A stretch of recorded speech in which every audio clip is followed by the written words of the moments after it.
अस्सलामु अलैकुम वरहमतुल्लाहि वबरकातुहू। उम्मीद है तमाम दोस्त अहबाब खैर व आफियत से होंगे। मैं हूँ हकीम हाफिज़ फ़रहान हनीफ़, मक्की बैतुल हिकमत लाहौर से। तो नाज़रीन, आज मैं आया हुआ था गाँव, तो वहाँ पे मैंने देखा कि ये फ़सल तैयार है और आजकल के मौसम में बल्कि ये साला साल चलती है और सबसे ज़्यादा पाकिस्तान में खाई जाने वाली ये सब्ज़ी है। तो मैंने कहा इसके बारे में आपको इसका पौधा भी दिखा दिया जाए और अंदर से ये कैसा होता है ये भी दिखा दिया जाए। तो ये फसल कौन सी है?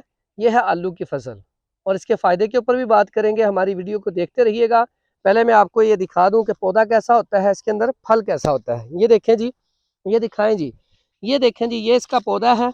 ये इसकी ये इस पौधे को देखें आप, इस तरह होती है ये पौधा है इसका। और इसके अंदर आपको भी दिखाता हूँ मैं आलू। इसके नीचे ज़मीन में ये हम थोड़ा सा आपको चेक करके दिखाते हैं।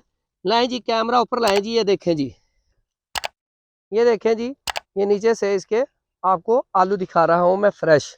और ये आजकल इसकी फसल तैयार है और ये कसूर में बहुत ज़्यादा काश्त की जाती है। अच्छा, इसके फ़ायदे के ऊपर बात करते हैं। ये बेसिकली तो इसका मिजाज सर्द खुश्क है और ये काबिज़ भी है, रिया गैस पैदा करता है, ठीक है। और ये जल्दी हजम नहीं होता, लेकिन बच्चों के लिए बहुत बड़ी नेमत है। और जो लोग अपने जिस्म को फरवा करना चाहते हैं उनके लिए बड़ी कमाल की चीज़ है। और इसका इस्तेमाल तकरीबन हर हंडिया में होता है। इसका इस्तेमाल एक आम हद तक तो ठीक है, लेकिन अगर ज़्यादा किया जाए तो ये काबिज़ भी है और ये गैस भी पैदा करता है। और ये गैस पैदा करने के साथ साथ मोटापा भी पैदा करता है।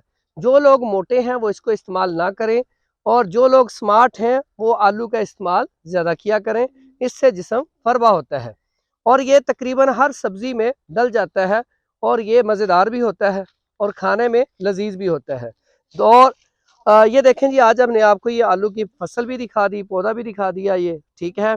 और यहाँ पे किस तरह काश्त की आप देखें, साइडों पे सारा का सारा आपको यही नज़र आएगा कि सारी साइडों पे इसकी काश्त आजकल हो रही है और ये बिल्कुल तैयार है।